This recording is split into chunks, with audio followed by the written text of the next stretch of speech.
Vamos a continuar con fisiología endocrina. Hoy veremos cómo se regula el metabolismo del calcio y del fósforo a través de tres hormonas, como son la paratormona, la calcitonina y la vitamina D3.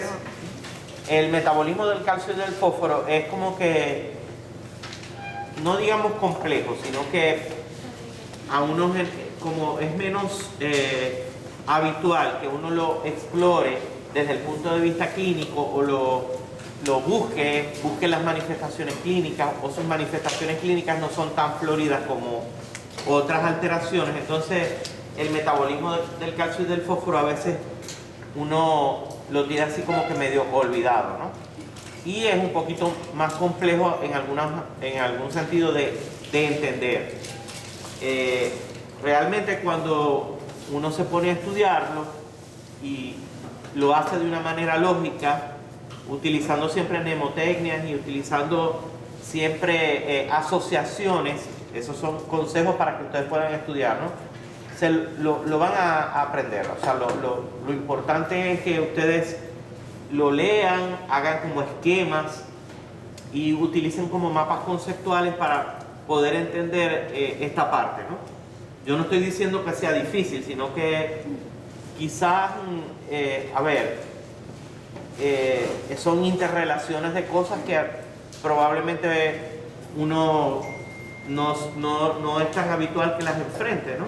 Como no es igual ver un hipotiroideo, identificar un hipotiroideo o identificar un diabético que una alteración del fósforo. O sea, ¿sí me explico? O sea, es menos frecuente. Ok, entonces, pero no es difícil tampoco, así que no se asusten.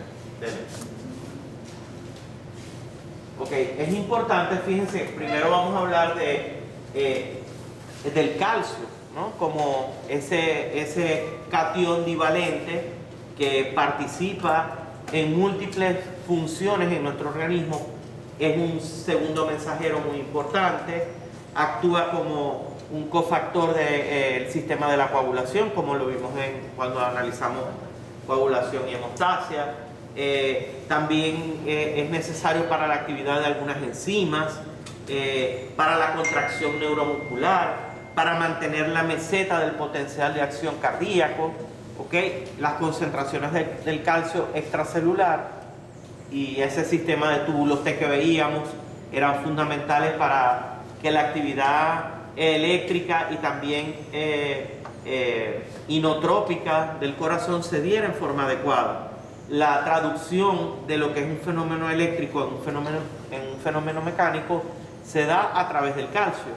Entonces él es fundamental desde el punto de vista de que sus valores tienen que estar en el torrente sanguíneo dentro de lo normal, y entender también que ese valor que está ese valor de calcio que medimos en nuestra sangre es apenas una mínima fracción de lo que representa el calcio que tenemos en total en nuestro cuerpo. Ya sabemos que la mayor cantidad de calcio está en forma de sales, ¿okay? Y está almacenada en el tejido óseo. Y esa reserva de calcio que tenemos en nuestro tejido óseo en forma de sales, de calcio y de fósforo, juegan un papel muy importante en lo que es la amortiguación, ¿verdad?, plasmática, y también juegan un papel importante en mantener precisamente esos valores de calcio dentro de lo normal. Cada vez que nosotros tenemos una mínima reducción de los niveles de calcio en nuestra sangre, inmediatamente empezamos a utilizar esas reservas que tenemos en el hueso, ¿okay? Y para eso entonces debemos de recordar algunas células del tejido óseo, como son los osteoclastos, que tienen esa función de resorción ósea y que van a permitir sacar de esas sales de calcio para utilizar ese calcio hacerlo fisiológicamente activo. El calcio, entonces, esa concentración extracelular va a estar determinada por varios factores. El primer factor es la absorción intestinal. La absorción intestinal, ya sabemos que el calcio proviene sobre todo de los alimentos que tienen de los alimentos más de todo de origen animal, alimentos lácteos, y que por ser cationes divalentes, su absorción no es tan fácil. Por ejemplo, si la comparamos con la absorción de fósforo, el fósforo se absorbe mucho más fácil que lo que se absorbe el calcio. Y la absorción de calcio puede ser interferida por múltiples factores que también se relacionan con la alimentación. Sin embargo, pues esa absorción de calcio es capaz de suplir las necesidades diarias, que son alrededor de 1000 gramos, y que van a depender también de la etapa de la vida en la que nos encontremos, sobre todo también del sexo. Las mujeres en la etapa del embarazo y del amamantamiento tienen necesidades de calcio mucho mayores. Todos los seres humanos en los primeros años de la vida tenemos mayores necesidades de calcio porque estamos osificando nuestro esqueleto. Que ese calcio, una vez que se absorbe por el intestino, él va a ser distribuido va a ser distribuido. Ya sabemos que una gran parte va a ir a esa reserva que es el esqueleto, otra va a quedar circulando en el plasma, bien sea unido a proteínas o suelto, que es el metabólicamente activo, que se llama calcio ionizado. Y eso no se nos puede olvidar. El calcio metabólicamente activo es el que se encuentra separado de las proteínas y por lo tanto es el que se denomina calcio ionizado. Ese es el que ejerce las funciones metabólicas. ¿Okay? Una parte de ese calcio va a sufrir una excreción renal, pero una vez que es excretado por el riñón, vamos a ver cómo el túbulo renal va a jugar con ese calcio que se filtra, que viene en el ultrafiltrado plasmático, y va a trabajar con él y va a ser reabsorbido en gran parte, ¿no? En el túbulo proximal y sobre todo en el túbulo distal y en la porción cortical del túbulo colector. Son los sitios en donde preferentemente se va a reabsorber el calcio. Y nosotros tenemos que tener eso presente en nuestra mente porque hay patologías en las cuales los túbulos, las células tubulares están alteradas en sus funciones y ese calcio no se reabsorbe, sino que se va a comenzar a perder a través de la orina, y eso produce lo que se llama la hipercalciuria, o sea, la presencia de calcio sobre los valores normales en orina, y se relaciona también con la precipitación de los mismos en forma de sales en ese sistema urinario y la formación de cálculos, entre otras cosas. Entonces, ese proceso de reabsorción del calcio por el riñón fisiológicamente es muy importante porque nos permite en primer lugar ahorrar el calcio, y eso va a depender de las necesidades del organismo, y en segundo lugar impide que nosotros tengamos excreción de grandes cantidades de calcio. La inmadurez de algunos de estos sistemas de reabsorción de calcio puede ocurrir en los primeros años de la vida, y por eso los niños pueden, algunos, tener pérdidas de calcio exageradas a través de la orina. Y por supuesto eso se relaciona también con el tipo de alimentación. El calcio además es captado, como dijimos, por el esqueleto, por los huesos, y ese gran reservorio va a permitir que sea liberado al torrente sanguíneo según las necesidades. Toda esta interacción, este proceso de reabsorción tubular, es influenciado desde el punto de vista endocrino por la presencia de la paratormona. Igual que la absorción intestinal. No puede haber absorción intestinal de calcio si no hay el efecto de la vitamina D3. ¿Ok? La vitamina D3, como vamos a ver, una de sus funciones es favorecer la reabsorción del calcio en el intestino. Y también a nivel tubular. O sea, la reabsorción tubular de calcio en parte es mediada también por la paratormona. Por otro lado, para que haya una absorción intestinal del calcio, y se necesita de que la vitamina D3 o que la vitamina D tenga su forma activa, y para eso es necesario que el túbulo renal pueda transformar esos precursores de vitamina D en su forma activa, y esa transformación depende también de la paratormona. Entonces, toda esta homeostasis, resumida acá, va a estar regulada entonces por estas tres hormonas: la paratormona, la calcitonina, que ya vamos a detallar un poco más sobre ella, y la vitamina D3. El valor normal de calcio, que este sí se encuentra unido a las proteínas, no es el calcio ionizado, no, este es el calcio total, se llama calcio sérico total. Es importante que desde ahorita comencemos a diferenciar lo que es el calcio sérico total de lo que es el calcio ionizado. Esa es una de las cosas que ustedes más tienen que llevarse. El calcio ionizado no está unido a proteínas. La unión a las proteínas del calcio, o sea, el calcio unido a las proteínas va a representar el calcio sérico total. Y esa unión del calcio a las proteínas va a estar influenciado por el equilibrio ácido-base. ¿Ok? El pH sanguíneo va a ser determinante en lo que es la unión del calcio a las proteínas.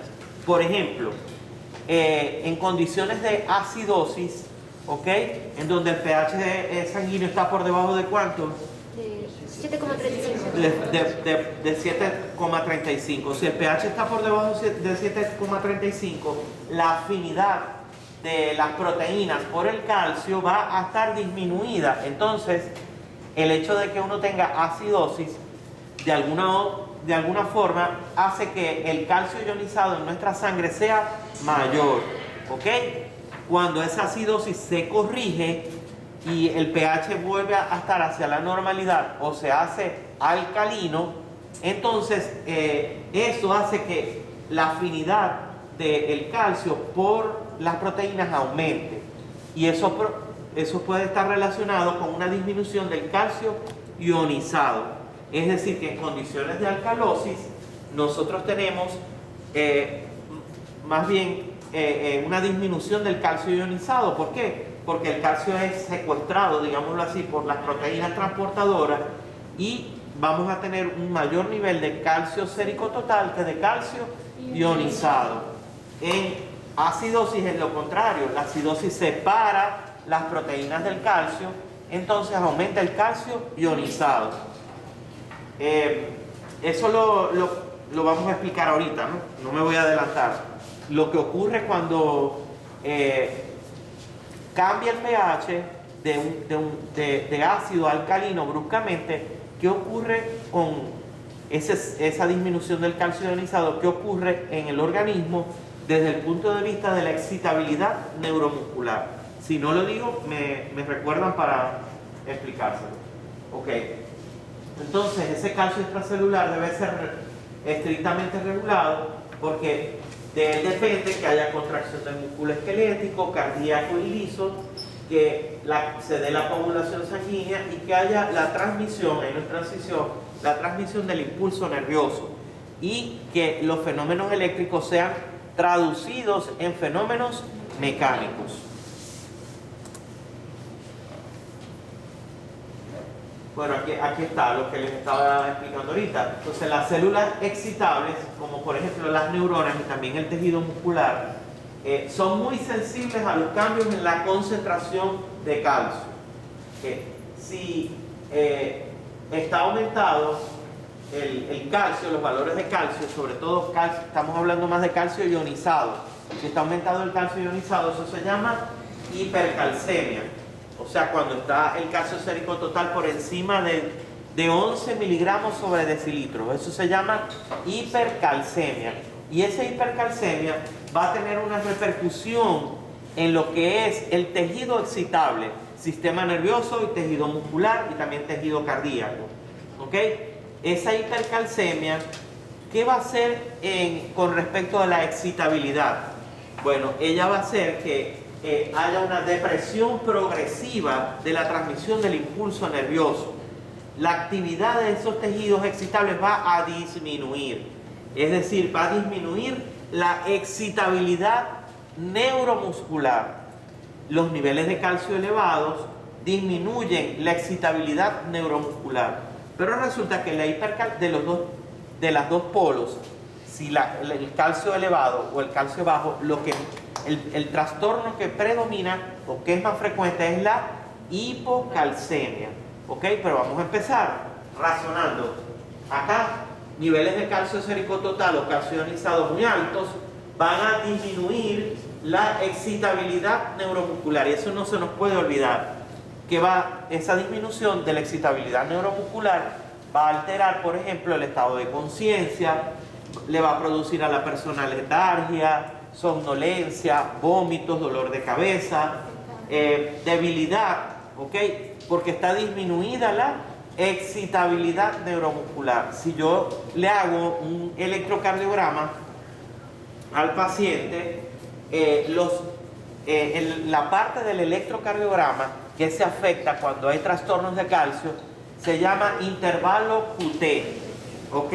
No se les puede olvidar, intervalo QT. Y probablemente, o sea, apréndanlo, porque después a uno eso no se lo dan, o se lo dan creyendo que uno lo entiende y no lo entiende. Entonces, el intervalo QT, que va desde que comienza el complejo QRS con la onda Q hasta que termina la onda T. O sea, todo eso incluye el intervalo QT. Y ese intervalo QT, cuando hay disminución de la excitabilidad neuromuscular, como se ve en la hipocalcemia, ese intervalo QT se va a prolongar, lógicamente, porque está disminuida la excitabilidad neuromuscular. Entonces, siempre que tenemos desequilibrios de calcio, tenemos que ver el electrocardiograma e ir al intervalo QT. Hay una fórmula que se llama, o sea, que se utiliza, que es para corregir el intervalo QT. Se llama intervalo QT corregido, que es el que realmente se utiliza, pero no vamos, o sea, no quiero que, o sea, eso no es tema de ahorita, sino que para que ustedes se acuerden que lo que se utiliza es el intervalo QT corregido. Lo contrario, que es lo más frecuente, es cuando disminuye el calcio ionizado. Al disminuir el calcio ionizado, la excitabilidad, paradójicamente, disminuye el calcio ionizado, la excitabilidad neuromuscular aumenta, ¿ok? Aumenta la excitabilidad neuromuscular. Y todas las terminaciones nerviosas, incluso las raíces nerviosas que salen por las astas anteriores de la médula, que son las raíces motoras. No sé si ya vieron eso en neuroanatomía. Ok, la parte anterior son las raíces motoras. Esas raíces motoras comienzan a descargar cuando hay tetania. Y esas descargas excesivas y repetitivas van a causar que el paciente tenga un cuadro que se llama tetania. ¿Ok? Entonces la excitabilidad neuromuscular va a estar aumentada y fisiológicamente o electrofisiológicamente es la palabra, electrofisiológicamente, ¿cómo se explica que un paciente con disminución del calcio ionizado tenga más bien un estado de tetania o aumento de la excitabilidad neuromuscular? Bueno, resulta que cuando el calcio ionizado disminuye, ¿okay?, en la permeabilidad de la membrana de la sarcómera, ¿okay?, o de los miocitos, va a aumentar, sobre todo favoreciendo la entrada de sodio. Y la entrada excesivas de sodio van a causar despolarizaciones sucesivas que se van a traducir clínicamente en esas contracturas, ¿ok? Entonces la persona se pone rígida, se pone como un arco que se llama opistótono, así, se pone como lo van a ver en el tétano, un diagnóstico diferencial del tétano, se pone como un arco, arqueada. Claro, eso es el extremo, ¿no? Es muy raro que uno vea un paciente así, pero es para que no se nos olvide. Opistótono, se pone como un arco y es porque está tetanizado. O hacen esto, lo van a ver en los libros, lo pueden buscar, se llama espasmo carpopedal. O se buscan algunos signos que percutiendo en esta zona de la cara, donde está la ATM, la articulación temporomandibular, o en la región malar, buscando que los maceteros se contraigan, y eso origina, eso se llama signo de Chevosté, ¿ok?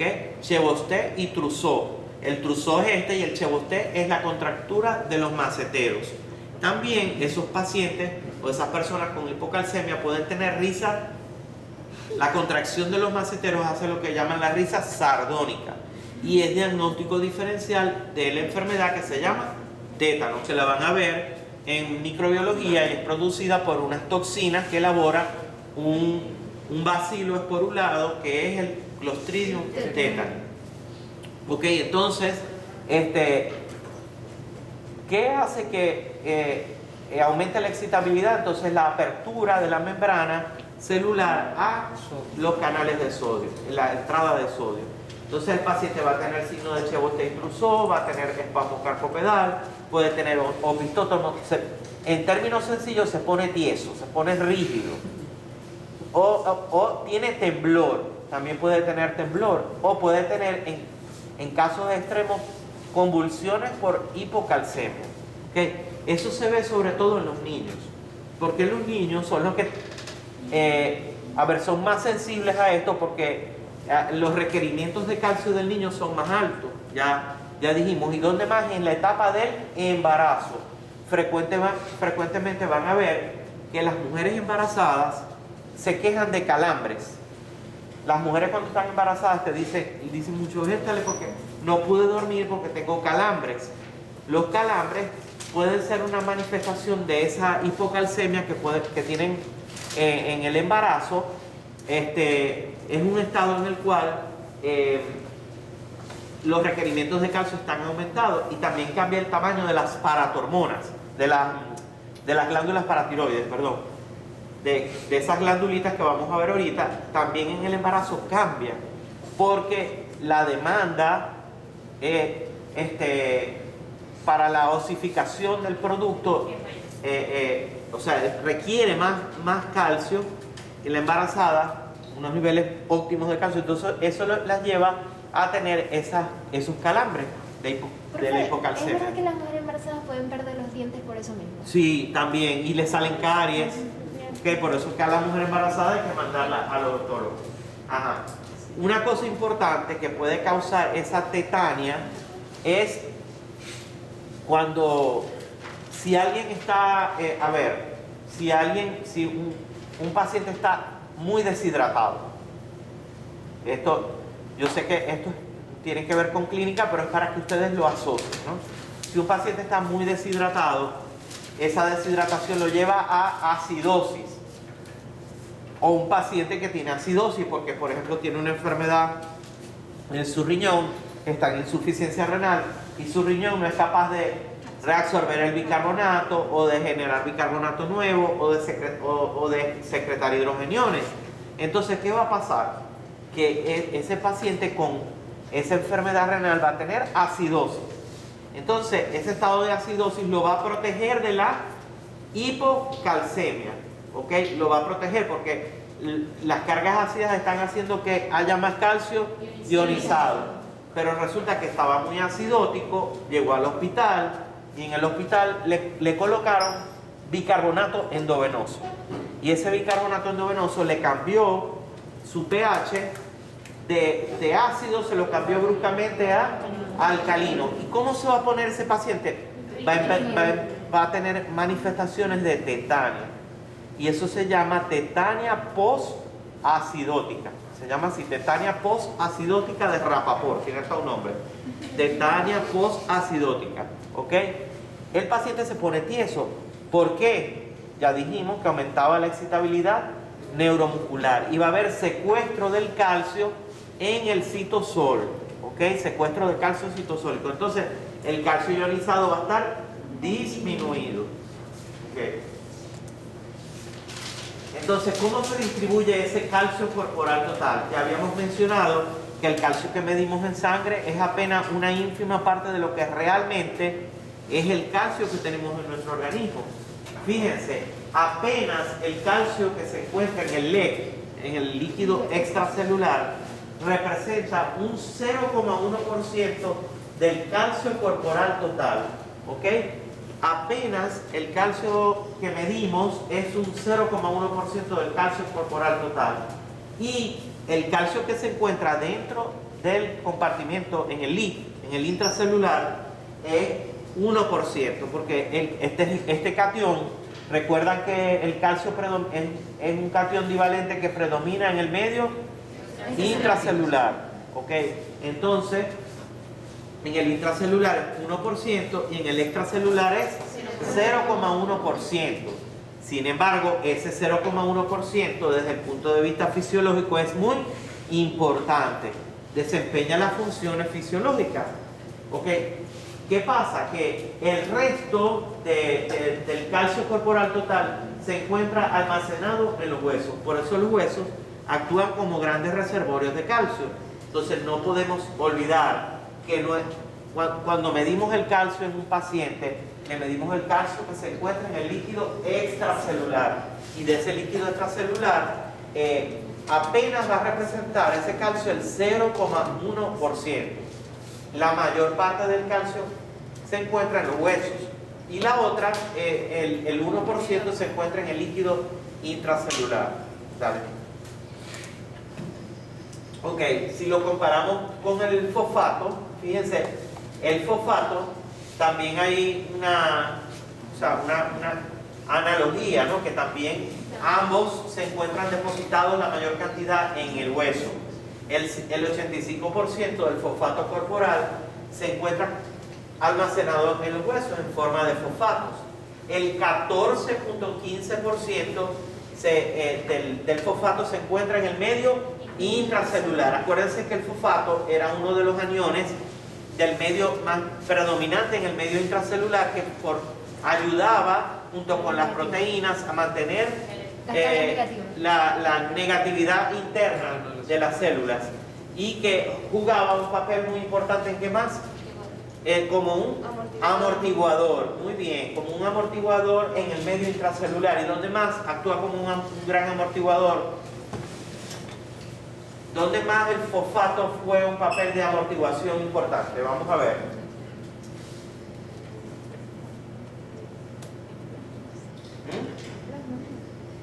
¿Dónde más?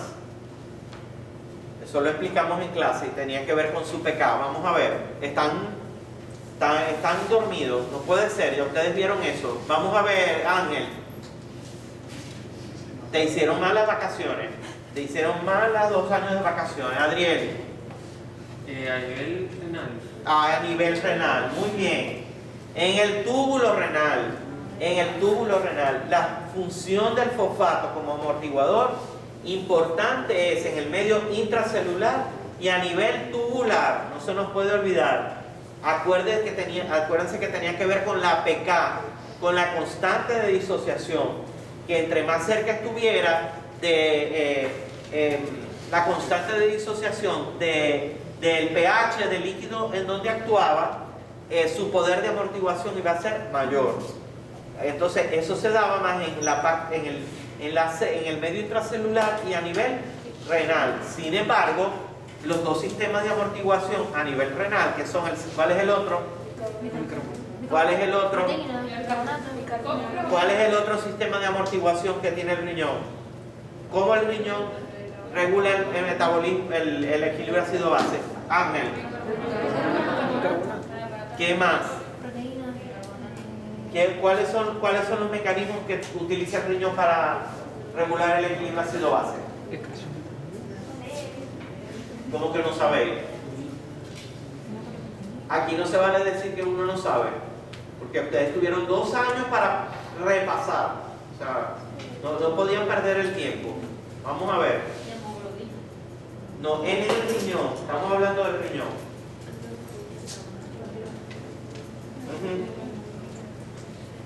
Juan.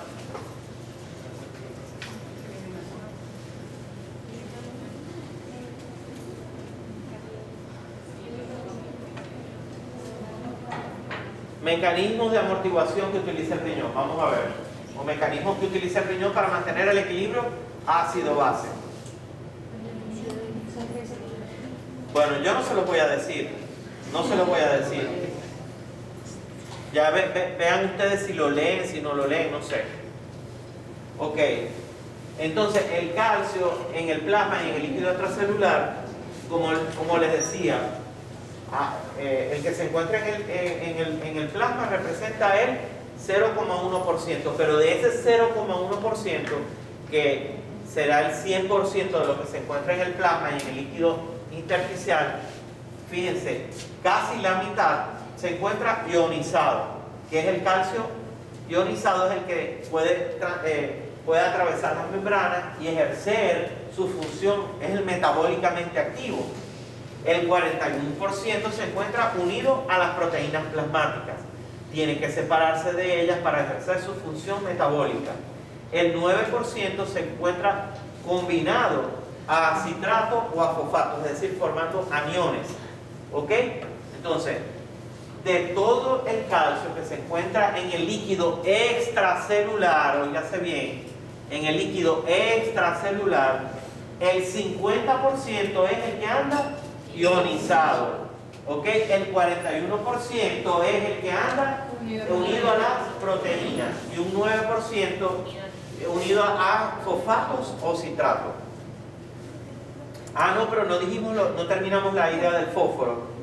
Fíjense que la cantidad de fósforo intracelular es mucho mayor y en el líquido extracelular hay menos del 1% del fósforo corporal total se encuentra en el LEC.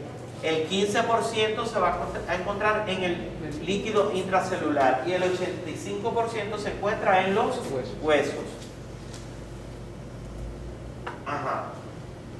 El fósforo en el líquido extracelular se encuentra en dos formas, ¿okay? De acuerdo al estado ácido-base. El fosfato monoácido y el fosfato diácido. El fosfato monoácido, fíjense que se transforma en diácido cuando capta un protón, cuando capta un hidrogenión. ¿Por qué? Porque el fósforo, como ya dijimos, tiene un poder de amortiguación.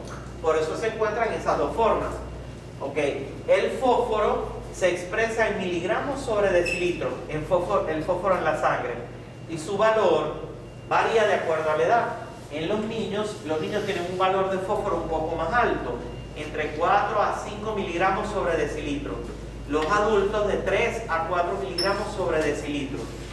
Lógicamente, los niños tienen un valor de fósforo más alto porque como están en crecimiento, su esqueleto óseo, las enzimas, por ejemplo la fosfatasa, tanto la alcalina como la ácida tienen valores más altos, entonces hay mayor movilización o intercambio del fósforo en relación con el crecimiento y la acreción de las sales en el esqueleto óseo. Entonces, si uno quiere, por ejemplo, saber cómo está hay un grupo particular que son los recién nacidos que nacen antes de las 37 semanas, que se llaman prematuros o pretérminos. En ellos, como se suspende a través de la circulación placentaria la acreción que reciben de calcio y de fósforo para el desarrollo de su esqueleto en el embarazo, queda suspendida porque nacieron antes de tiempo. Ellos, si no son alimentados precozmente, ellos pueden sufrir de una enfermedad que se llama enfermedad metabólica del prematuro y se debe a que no tienen buena acreción de calcio y de fósforo. Entonces, cuando les medimos a ellos el fósforo en la sangre, va a estar por encima de los valores normales, porque su esqueleto no está. Acuérdense que el 85% tiene que estar dentro del hueso, pero si no está osificándose adecuadamente, los valores de fosfato van a aumentar. Y cuando medimos las enzimas que intervienen en eso, como es la fosfatasa alcalina, va a estar elevada. ¿Okay? Entonces son etapas de la vida en donde el metabolismo del fósforo y del calcio son fundamentales. Dale. ¿Qué efectos fisiológicos extraóseos tienen las alteraciones en la concentración de calcio y de fósforo en nuestro organismo? Generalmente quien da más expresión clínica, o sea, que yo puedo decir, no, este tiene una alteración en el metabolismo del calcio, es el calcio. El calcio es el que tiene mayor repercusión, las manifestaciones clínicas y las consecuencias de que el calcio disminuye en nuestra sangre son mucho más, tienen mayor expresión, son mucho más evidentes que si las comparamos con el fósforo. Las del fósforo son más tardías, duran más tiempo en aparecer. Las del calcio son mucho más floridas. Entonces por eso dice ahí, las variaciones de la concentración de fósforo en el LEC no producen efectos fisiológicos inmediatos, sino en forma tardía, mientras que cambios ligeros en la concentración de calcio en el líquido extracelular provocan efectos fisiológicos inmediatos, que ya lo vimos, que son las alteraciones en la excitabilidad neuromuscular. Eso se lo van a grabar aquí. ¿Qué pasa cuando se alteran las concentraciones de calcio en sangre? Se altera la excitabilidad neuromuscular. Si el calcio está bajo, la excitabilidad neuromuscular aumenta. Si el calcio está alto, la excitabilidad neuromuscular disminuye. ¿Qué tenemos que ver? El trazado electrocardiográfico y buscamos el intervalo UT. Aquí lo tienen en esta gráfica, cómo está distribuido el calcio, fíjense. Ya lo mencionamos. 50% de calcio ionizado, 41% de calcio unido a proteínas y 9% formando aniones. ¿Vale? Ya esto también lo dijimos y ahí explica lo de la pestaña. ¿Vale?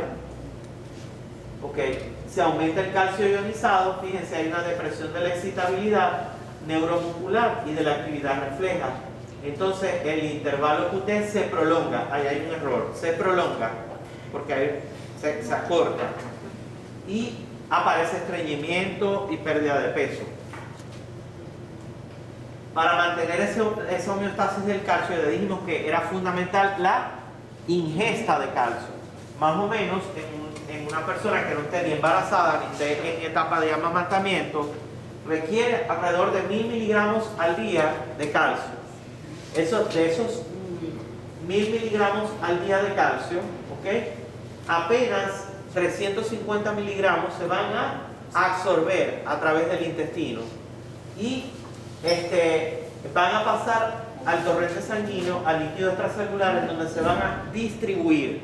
Bien, una parte va a ir al esqueleto óseo y recordemos que una parte va a través de la circulación, va a llegar hasta hasta la nefrona, se va a ultrafiltrar y en el sistema tubular una parte va a reabsorberse y otra parte se va a excretar, pero teniendo la consideración que la excreción, la parte de calcio que apenas se elimina por la orina es muy baja. Eliminamos alrededor de 100 miligramos al día de calcio, o sea, de todo el calcio que el riñón recibe a través de la circulación, 100 miligramos son los que se van a eliminar a través de la diúresis. ¿Ok? Y el resto se va a reabsorber.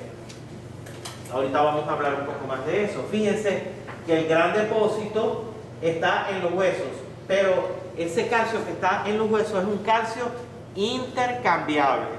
Es un calcio que está en intercambio.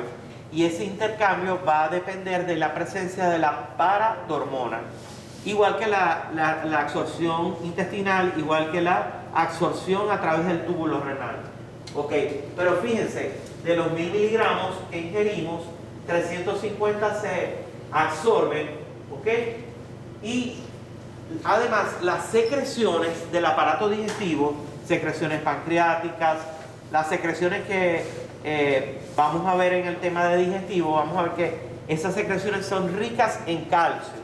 Entonces, si yo agarro y de esos 1000 miligramos le resto los 350 que se absorben, pero le sumo 250, ¿ok?, del calcio contenido en las secreciones del aparato digestivo, a la final, a través de las heces, se pierden 900 miligramos al día del calcio que ingerimos. Y ya lo habíamos dicho inicialmente, que los cationes divalentes tenían un proceso de absorción más dificultoso. Por eso, miren, de 1000 miligramos prácticamente se absorben muy poca cantidad, 350, pero si yo le sumo eso, el calcio que está contenido en las secreciones que emite el aparato digestivo durante la digestión, entonces a la final me voy a quedar con 900 miligramos de calcio al día que perdemos a través de las heces. Fíjense cómo de la cantidad de calcio que se filtra, la mayor parte, fíjense, se filtran 9.980 miligramos al día a través del riñón, pero el túbulo renal siempre lo va a reabsorber. 9.880 se reabsorbe y apenas 100 miligramos van a ser eliminados a través de la orina.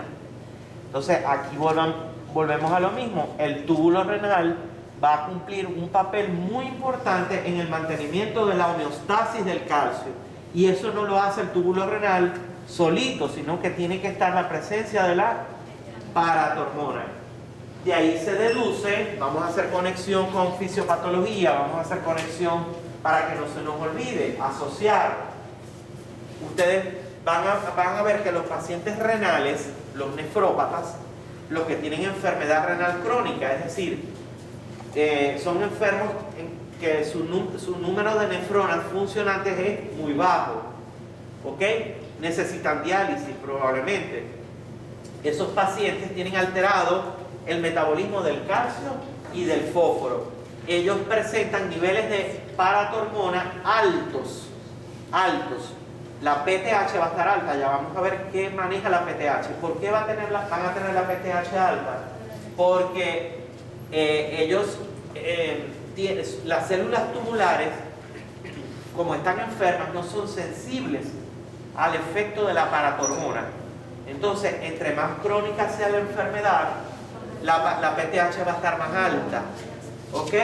Para tratar de compensar mantener unos niveles de calcio normales en la sangre. Entonces, una de las cosas la reabsorción, una de las cosas que tienen, si uno quiere saber si un paciente tiene una enfermedad o qué tan crónica es la enfermedad renal, es midiendo la PTH, ¿ok? Porque esas células tubulares no van a hacerse sensibles a la paratormona, y eso en la glándula, las paratiroides, entonces van a producir más PTH, y más PTH va a estar elevada en estos pacientes que tienen enfermedad renal crónica. Y además, estos pacientes, como tienen alterado el metabolismo del calcio y del fósforo, ¿cómo es el pH? ¿Cómo es el medio interno? Vamos a utilizar el cerebrito. ¿Cómo es el medio interno de un paciente con una enfermedad renal crónica? ¿Cómo es el medio interno? ¿Cómo es su equilibrio ácido-base? ¿Cómo será su pH? Ellos viven en estado acidótico. Entonces, como viven en estado acidótico, ¿qué pasa con sus huesos? ¿Qué pasa? Se debilitan. ¿Por qué? Los osteoclastos tienen intensa reabsorción ósea porque necesitan sacar esas sales para utilizar el fósforo para que se va a pegar. Acuérdense, el monoácido a diácido se va a captar esos hidrogeniones para tratar de mantener su equilibrio ácido-base. Entonces, a la final ellos van a tener, los huesos se van a empezar a poner débiles, no tienen suficiente calcio en su interior, se deforman, y eso se llama osteodistrofia, ¿ok? Se llama osteodistrofia. Entonces, ahí es lo que estábamos diciendo, la ingesta de 1000 miligramos, la absorción intestinal, que es de 350 miligramos al día, es facilitada por la vitamina D3, ¿ok? La vitamina D3 hace que los enterocitos, las células intestinales, secreten una proteína que es la que facilita la absorción de calcio. Ya vamos a ver cómo se llama esa proteína, se llama calvitina, ¿ok? Y a su vez también hay secreción intestinal de calcio a través de esas, valga la redundancia, de esas secreciones digestivas que tienen bastante calcio. llevando a una expresión por las heces que hacen que, fíjense, de 1000 miligramos, 900 prácticamente es lo que se elimina por las heces. Y la absorción intestinal de fosfato, si la comparamos con el calcio, el fosfato se absorbe mucho más fácil. Si yo comparo quién se absorbe más, el calcio o el fósforo es de mucho más fácil absorción, los aniones en general. Ajá.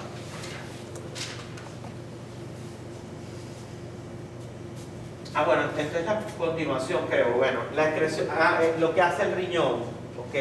La excreción renal de calcio es apenas 100 miligramos, un 10% del calcio ingerido.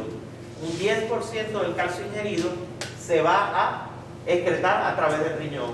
El calcio ionizado, unido a las proteínas, si está ionizado, quiere decir que está separado de las proteínas. ¿Qué hará el glomérulo con él? O sea, ¿de qué depende de que el calcio pase o no pase la filtro glomerular? Entonces, ¿el calcio sérico total va a pasar el filtro glomerular? No, ¿verdad? Tiene que separarse para poder atravesar el filtro glomerular. Entonces, fíjense, él se separa, pasa el filtro glomerular y cae a la luz tubular. Al caer en la luz tubular, el 99% del calcio filtrado a través de los glomérulos se va a reabsorber. Una parte en el túbulo proximal, otra parte en la porción gruesa del asa de Henle y otra parte en la porción inicial del túbulo distal.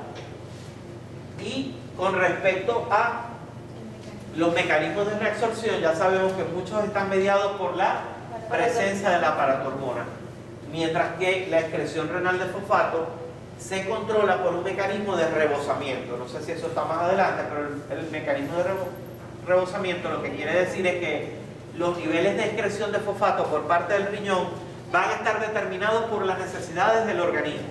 Sí, exactamente, si la fosfatemia está disminuida en nuestra sangre, el riñón va a reabsorber el fosfato. Si los niveles de fosfato en sangre son muy altos, entonces el riñón va a excretar el fosfato. No se mete tanto la PTH como el fosfato, la PTH más hacia calcio. Ajá. Entonces el mecanismo de rebosamiento dice que cuando la concentración plasmática de fosfato está por debajo del valor crítico, se reabsorbe todo el calcio del fosfato filtrado. Si el fosfato plasmático es mayor del valor crítico, las pérdidas de fosfato van a ser proporcionales a cada fracción adicional del aumento. Eso es lo que llamamos mecanismo de rebosamiento. Y la PTH, fíjense, la PTH favorece la reabsorción de calcio. Ella reabsorbe calcio, pero es fosfatúrica. No se les olvide, la PTH es fosfatúrica. Es decir, que ella favorece que se elimine el fósforo, el fosfato. ¿Ok? Si yo tengo hiperparatiroidismo, o sea, tengo la PTH muy alta, voy a tener fosfaturia, mucha cantidad de fosfato en la orina. Ajá. La vitamina D3, ¿okay? que es importante para que se dé la absorción intestinal, ¿no? Ejerce un potente efecto facilitador de la absorción de calcio en el tubo digestivo. También va a favorecer los depósitos y la reabsorción de huesos. Pero para hacer eso debe convertirse en su forma metabólicamente activa, que es la 1,25 de hidroxicolecalciferol. Y esa conversión se da en el túbulo renal y en presencia de paratormona. ¿Okay? Cuando analizamos el metabolismo de la vitamina D3, de la vitamina D, vemos que los precursores, bien sea, están en la piel en forma de colecalciferol, ¿ok? O están donde en la dieta, lo que ingerimos, los alimentos ricos en vitamina D3. Son más la vitamina D3 es una vitamina que hidro o liposoluble. Liposoluble, ¿verdad? Entonces se encuentran más en los alimentos de origen lácteo, animal o vegetal. Animal, ¿verdad? Entonces el precursor está en la piel. Por efecto de los rayos ultravioleta, esos precursores son transformados, ¿ok? O son, quien actúa sobre el colecalciferol almacenado en la piel, ¿quién es? Son los rayos, La radiación. la luz solar. Por eso en nuestro medio no es frecuente que tengamos deficiencia de vitamina D3. Esa deficiencia, ¿dónde la vemos? En los países en donde casi no sale el sol. Ok, entonces ese precursor va ¿dónde? Hasta el tejido hepático. En el tejido hepático sufre una hidroxilación. Ok, se transforma en 25 hidroxicolecalciferol. 25 hidroxicolecalciferol. Ese 25 hidroxicolecalciferol, esa transformación que se da a nivel hepático hace que ese 25 hidroxicolecalciferol, sus cantidades ejerzan una retroalimentación negativa para que no se siga formando o no se forme en exceso. Ese 25 hidroxicolecalciferol va a ser el sustrato que el túbulo renal va a utilizar a través de la PTH para transformarlo en el 1,25 dihidroxicolecalciferol, que es la forma activa de la vitamina D3. Entonces, una vez que se forma el 1,25 dihidroxicolecalciferol, va a actuar en el epitelio intestinal haciendo tres cosas. En primer lugar, va a activar la síntesis de una proteína fijadora de calcio que ya dijimos que se llama calvitina D. En segundo lugar, va a estimular a aumentar el número, la cantidad de una enzima que es la tepasa estimulada por calcio, y también la actividad de la fosfatasa alcalina, que ya la mencionamos, ¿no? Todo esto va a hacer que la absorción intestinal del calcio aumente y por lo tanto aumente la concentración del calcio plasmático. Y es el calcio plasmático, es el calcio plasmático el que va a ejercer el efecto de inhibición para que no se secrete más PTH o hormona paratiroidea o paratormona. Esta 1,25 dihidroxi, o sea, esta hidroxilación que se da en el túbulo renal, ¿quién la va a hacer? En el riñón. La presencia de la paratormona. Cuando los niveles de calcio en nuestra sangre disminuyen, las glándulas paratiroides, que son como unas especies de guisantes, que son 4, ellas empiezan a elaborar paratormona. ¿Okay? Entonces la paratormona trata de aumentar o de compensar esa disminución del calcio. ¿Cómo lo hace? Primero aumentando la absorción, pero no lo puede hacer directamente, sino que hay más producción de vitamina D, de la forma activa de la vitamina D3 para aumentarla, el calcio comience a absorberse. Una vez que comience el calcio a absorberse, aumentan los niveles en sangre y eso va a funcionar como un mecanismo de inhibición para que no se forme más PTH. Ok, pero ella no solamente, fíjense que no solamente aumenta la absorción de calcio, sino que también aumenta la absorción de fósforo en el intestino. La vitamina D3 aumenta la absorción de calcio y de fósforo. Y así entonces buscando que los niveles en el líquido extracelular aumenten. Dale. La vitamina D3 es muy ubicua, es decir, en el organismo está presente en muchas células, tienen receptores para vitamina D3. Esos receptores están ubicados en el núcleo de las células en donde ella va a actuar. Las células target o células diana, en donde va a actuar la vitamina D3, van a estar los receptores. Y esos receptores son análogos al receptor de los esteroides, ¿se acuerdan? Y también análogos al receptor de la hormona tiroidea, están al lado y forman un complejo con un receptor intracelular que se llama retinoide X, es decir, están los dos, el receptor retinoide X y el receptor de vitamina D3, uno al lado del otro, formando un complejo heterodimérico. Y ese complejo heterodimérico, cuando es el que se transporta hasta la plantilla del ADN para activar la transcripción, ¿ok? La transcripción de RNA mensajero y la formación después de proteínas, que son las que van a intervenir en la absorción de calcio y todo eso, ¿ok? Entonces, ¿dónde está el receptor de la vitamina D? Está en el núcleo celular y se ubica al lado del receptor que se llama retinoide X. Ambos se transportan hasta la cadena de ADN.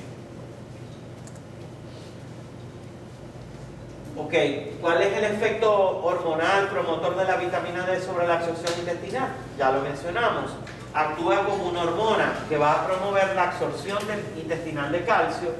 Lo hace a través de la producción la formación de calvindina D, que es una proteína que fija el calcio en las células epiteliales del intestino, que se encuentra en el borde en cepillo, es decir, que es más que todo en la segunda porción del duodeno o en el intestino delgado, que es la parte del intestino que es la parte absortiva, donde más se absorbe, o sea, más que todas las funciones absortivas, como vamos a ver, van a estar dadas en el duodeno, yeyuno e ilion.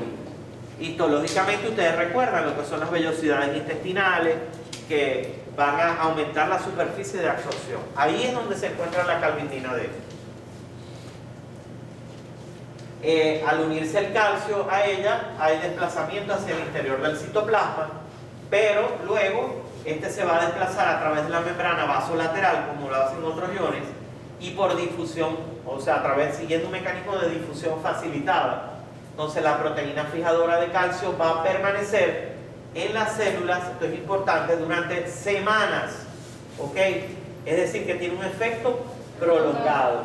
Esta proteína va a permanecer allí por varias semanas después de que el 1,25 de hidroxicalciferol haya sido eliminado del organismo. Es decir, que ella actúa, forma la calvindina D y la calvindina D va a permanecer ahí favoreciendo la absorción teniendo un efecto prolongado. Entonces, ¿cuáles son esos otros efectos? Bueno, estimula además la formación de la ATPasa estimulada por calcio en el borde del cepillo de las células epiteliales y también la formación o la síntesis de fosfatasa alcalina en las células epiteliales.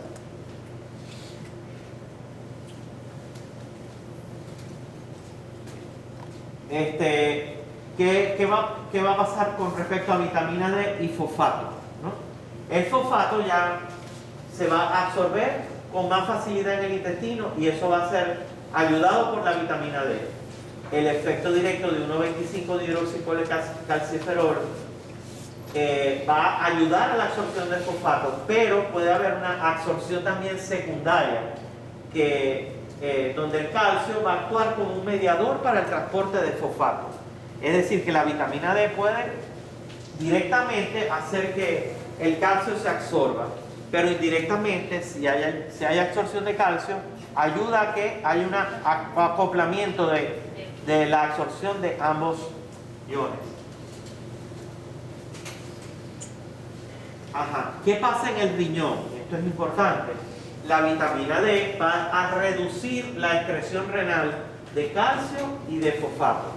Es decir, aumenta la reabsorción de calcio y de fósforo en las células del túbulo renal. Volvamos al ejemplo. Cuando vean medicina interna van a darse cuenta de que a los pacientes renales se les da precursores de vitamina D. Se les colocan un medicamento que se llama Rocaltrol, que es eso, vitamina D. Y es porque básicamente si tú no le das eso van a tener más osteodistrofia, porque no se está convirtiendo la 1,25 en la 25 hidroxi en 1,25 dihidroxi, a pesar de que el PTH, las células del túbulo, las células tubulares están enfermas y no hay conversión a la forma activa de vitamina D. Entonces le tienen que suplementar la vitamina D para ayudar a que haya una mayor reabsorción de calcio y de fósforo y que ese calcio y fósforo vayan a utilizarse en la creación del esqueleto. Entonces, cuando uno pregunta qué acciones tiene vitamina D en el túbulo renal, ya sabemos que van a favorecer la absorción del calcio y del fósforo. Ok, ¿qué efecto tiene vitamina D sobre el hueso? ¿Y qué relación hay con respecto a la paratormona? Fíjense, cuando damos cantidades excesivas de vitamina D, que eso se llama hipervitaminosis D, como es una vitamina liposoluble, ella se puede acumular y llegar a generar cantidades excesivas en el organismo. Eso hace que se estimule los osteoclastos y aparezca una mayor reabsorción del hueso. O sea, el exceso de vitamina D estimula la actividad osteoclástica, ¿ok? Y hace que haya mayor reabsorción ósea.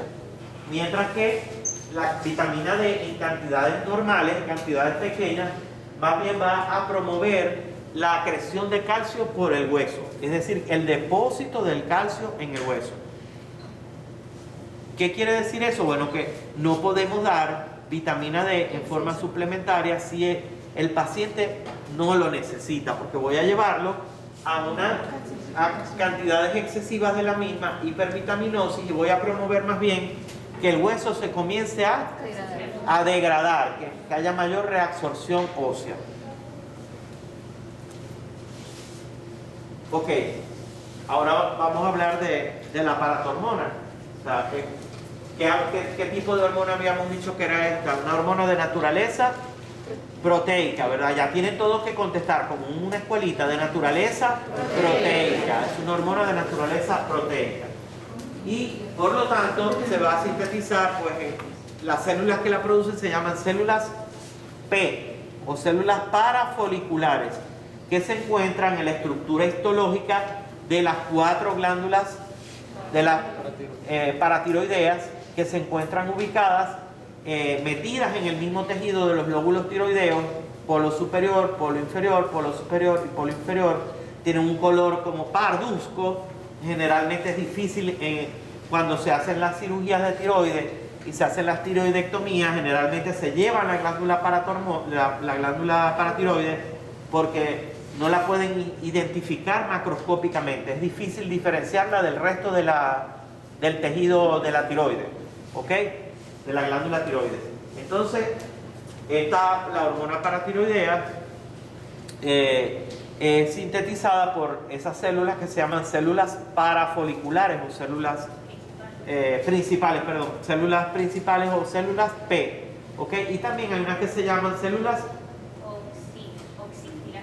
oxífilas, que son células que no tienen contenido en su interior. En esa estructura histológica predominan las células principales, que son las que elaboran la paratormona, ¿ok? Entonces, esas células tienen en su interior toda la estructura en el citosol con un ribosoma, retículo endoplasmático rugoso, aparato de Golgi para hacer la síntesis de la paratormona. Entonces ella, como todas estas hormonas, tienen una primera estructura que es una preprohormona de 110 aminoácidos, luego se forma la prohormona de 90 aminoácidos, hasta que se forma la paratormona ya en forma definitiva, que apenas tiene 184 aminoácidos. Se almacena en forma en los gránulos secretores, ahí se empaqueta y luego es vertida al torrente sanguíneo. Fíjense,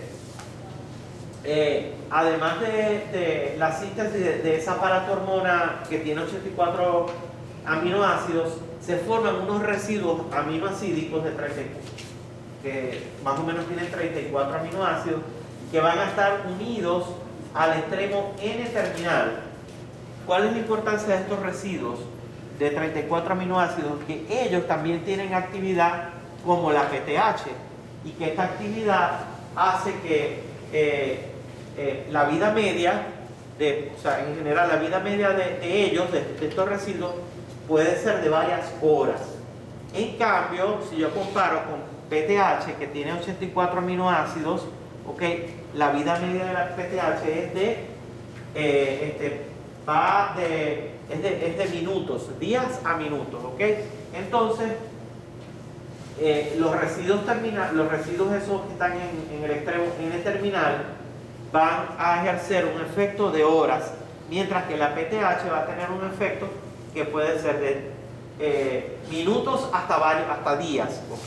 Entonces, la importancia de que se conozcan estos residuos es para comprender que la paratormona, su efecto fisiológico puede mantenerse, o sea, a pesar de que hayan variaciones en la calcemia, esas variaciones en la calcemia son reguladas de una manera muy fina, porque la vida media de PTH, por un lado, y en segundo lugar, variaciones más cortas por los residuos, esos que están en el extremo N terminal. ¿Sale? Ajá, ¿cuáles son las funciones de la paratormona? Ya hemos mencionado, pues regula la absorción intestinal, la excreción renal y también regula el intercambio de iones entre la sangre y los huesos. Ya veremos cómo lo hace. Es decir, que ella permite que el hueso, que es el reservorio de calcio, de allí puedan intercambiarse esas sales hacia el líquido extracelular para mantener los valores normales en la sangre, además de que favorece la absorción intestinal y la excreción renal. ¿Vale? Ajá, acá están las células principales, que son las más abundantes. La oxífila, que es la que tiene, son células que ya han cumplido su etapa secretora, ya están vacías. ¿Qué pasa?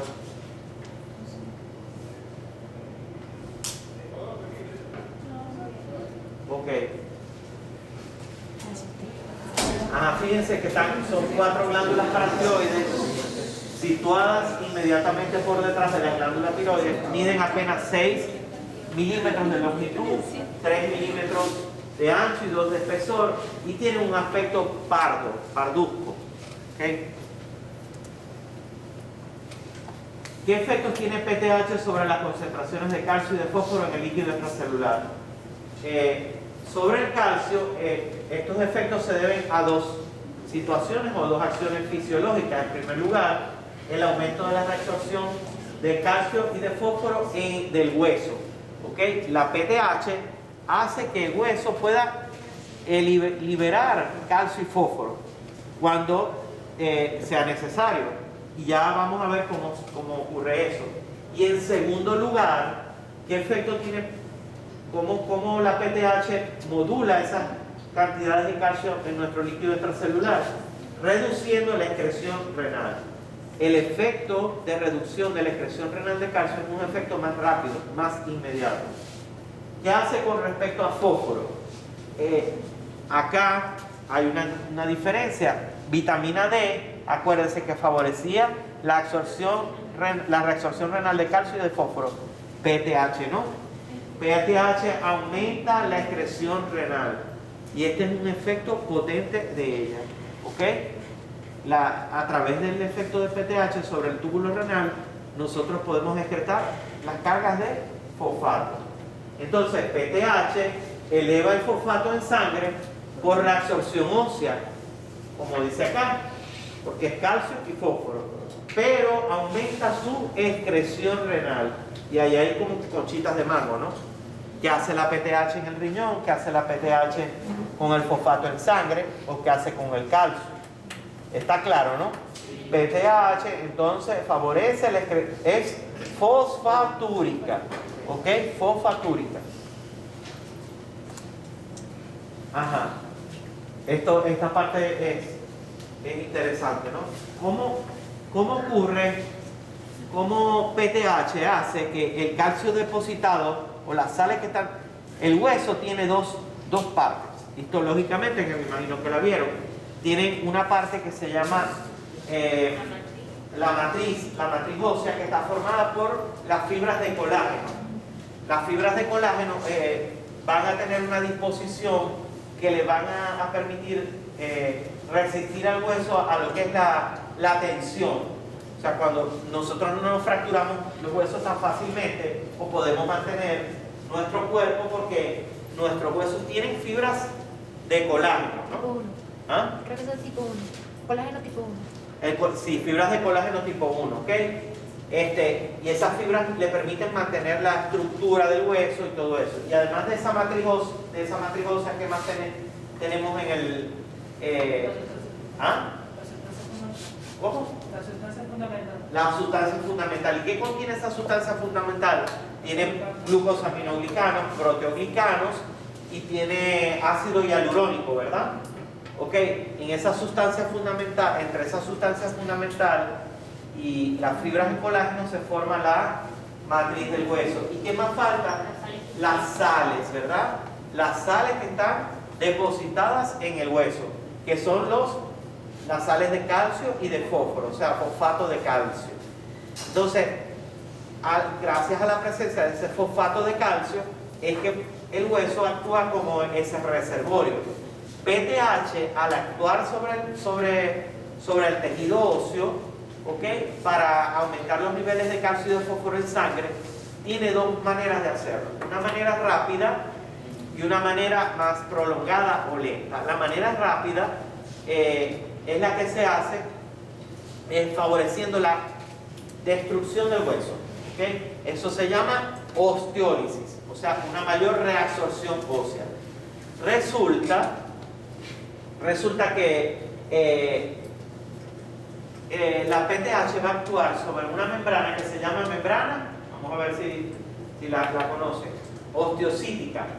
Membrana osteocítica. La membrana osteocítica es como la que separa esa matriz ósea del líquido extracelular. ¿Okay? La membrana osteocítica separa la matriz ósea del líquido extracelular. Cuando PTH actúa sobre esa membrana osteocítica, va a hacerlo aumentando la actividad de unas bombas que hay ahí, que son bombas de calcio, que hacen que el calcio que está almacenado en forma de sales hacia la matriz ósea, ese calcio sea sacado al líquido extracelular para regular de esa manera la cantidad de calcio. ¿Okay? Entonces, PTH produce liberación de las sales del hueso y lo hace a partir de dos zonas de la matriz ósea, que en esa matriz ósea encontramos los osteocitos, ¿ok? Que están en el interior del hueso. Y además de eso, en la superficie del hueso, fíjense, osteocitos están en la matriz, en la sustancia osteoide, que se forma entre esos osteocitos y los glucosaminoglicanos y el ácido hialurónico, ¿ok? Y las sales de calcio.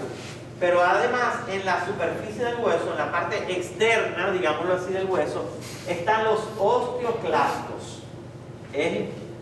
Para esto hay que como que imaginarse, yo les dije.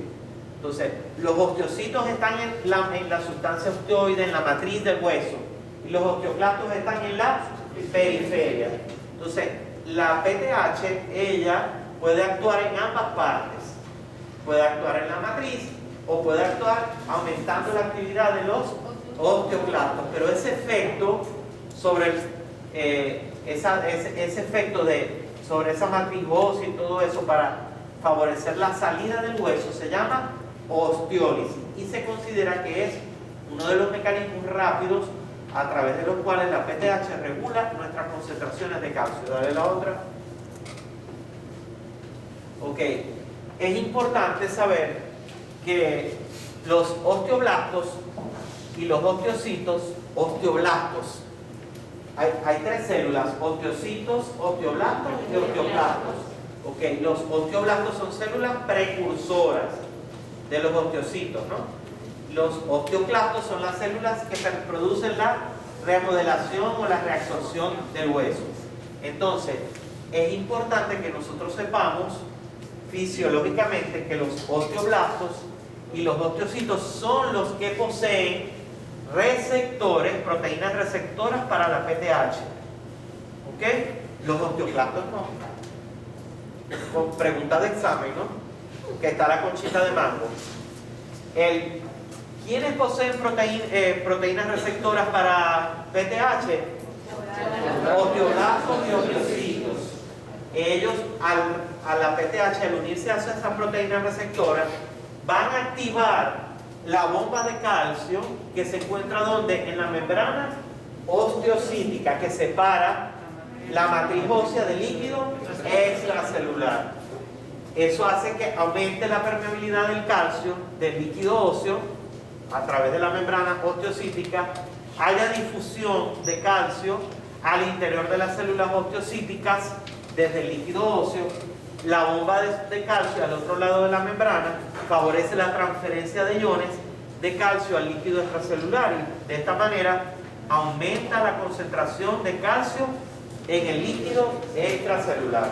¿Ok? Entonces, lo hace es directamente en los osteoblastos y en los osteocitos. Esa es la etapa rápida de la osteólisis. Dale. Viene la etapa lenta. Eso está bien en Guyton, ustedes lo leen ahí y lo van a terminar de entender, lógicamente. En la fase lenta hay reabsorción ósea y liberación de fosfato de calcio, pero en este caso las células que hacen eso no son ni los osteoblastos ni los osteocitos, sino que son los osteoclastos. ¿Ok? Pero con la diferencia de que los osteoclastos, ellos no tienen receptores para PTH. Pero ¿cómo ocurre eso? Bueno, los osteoblastos y los osteocitos que sí tienen receptores para PTH van a enviar señales moleculares. ¿A quién? A los proosteoclastos. ¿Ok? A los proosteoclastos. Y son cuando estos proosteoclastos reciben esas señales, ¿ok? Se transforman o se diferencian en osteoclastos ya definitivos. La diferenciación de estos proosteoclastos a osteoclastos ya definitivos hace que se formen nuevos osteoclastos y se activen los osteoclastos maduros, y son ellos los que producen en el hueso un borde que se llama borde fruncido, que es como que el osteoclasto sobre la superficie del hueso emite unas fenestraciones o unas prolongaciones de celulares que se ponen en contacto con la superficie del hueso y liberan de su interior las enzimas que se van, productos ácidos y enzimas que se van a encargar de degradar el tejido óseo. ¿Ok? ¿Y quién es digámoslo así, la molécula que los osteoblastos y los osteocitos envían a los preosteoclastos para que empiecen a diferenciarse? Se llama el ligando de osteoprotegerina. La osteoprotegerina es la molécula que sintetizan los osteoblastos y los osteocitos y que le envían esa señal a los preosteoblastos para que se diferencien. ¿Ok? Por eso esta etapa es más lenta, porque no es mediada directamente por la célula, que ya dijimos que ellas no tienen, los osteoclastos no tienen receptores para PTH. Entonces PTH reduce la excreción renal de calcio y aumenta la excreción renal de fosfato. Favorece la reabsorción tubular de calcio y disminuye la reabsorción de fosfato, por eso produce fosfaturia. La mayor reabsorción de calcio va a ocurrir en la parte más distal o final de los túbulos distales y en la parte cortical de los túbulos colectores. ¿Ok? Ahí es donde más ocurre la reabsorción de calcio. PTH incrementa la absorción intestinal de calcio y de fósforo. Ya sabemos que eso lo hace indirectamente porque favorece la conversión a la forma activa de vitamina D3, y la vitamina D3 promueve la formación de calcitina D, y a través por ese mismo mecanismo es que PTH hace que se absorba más el calcio y el fosfato.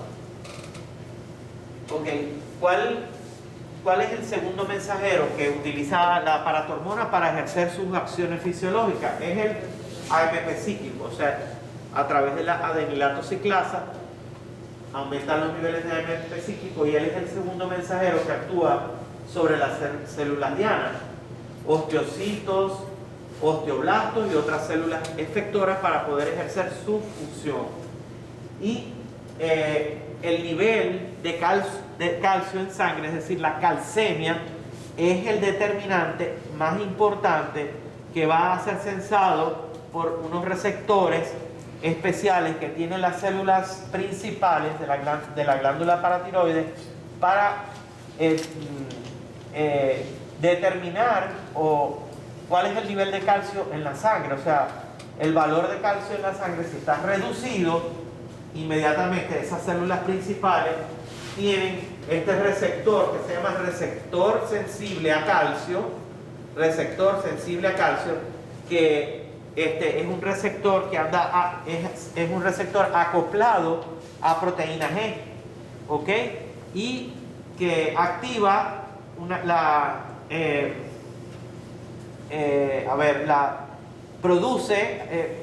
es acoplado a proteína G y a través del diacilglicerol y el IP3 y el inositol trifosfato, a través de ellos es que se median todas las acciones.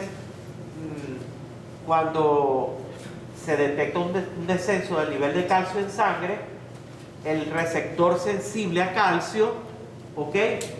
Acoplado a proteína G, es el que media esas acciones, ¿ok? A través de estos dos sustratos, que es el diacilglicerol y el inositol trifosfato.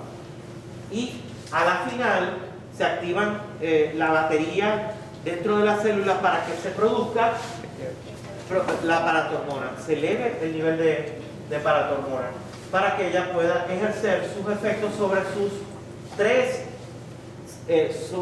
sistemas o células dianas: el tejido óseo, en la membrana osteocítica y ya sabemos, osteoblastos y osteocitos, en el riñón, en las células tubulares renales y en el intestino indirectamente a través de la vitamina D3 y la formación de la calcitina 3 para aumentar los niveles de calcio en sangre. Entonces, ¿cuál es la particularidad de esta lámina? El estímulo para que la glándula paratiroides secrete PTH es la hipocalcemia. La disminución del valor de calcio en sangre es lo que va a ser sensada por el receptor sensible a calcio, ¿ok? Para que él, a través de la proteína G, inicie todas las reacciones intracelulares mediadas por el diacilglicerol y el inositol trifosfato para que esas células principales empiecen a elaborar PTH. ¿Okay? Una vez que el calcio se normaliza, ocurre una inhibición y la PTH comienza a dejar de producirse. Entonces ahí lo dice, la concentración, la disminución del calcio iónico, acuérdense, calcio iónico en el líquido extracelular aumenta el ritmo de secreción de PTH. Hay algunas situaciones que hacen aumentar el tamaño de la glándula paratiroides. Ya nombramos una, el embarazo. El embarazo hace que aumente el tamaño de la glándula paratiroides. La lactancia también la nombramos. Y una patología que se llama raquitismo, que es por deficiencia de el aporte de nutrientes, ¿ok? El raquitismo también hace que los pacientes con raquitismo no ingieren productos lácteos, tienen sus glándulas paratiroides están hipertrofiadas de manera compensatoria.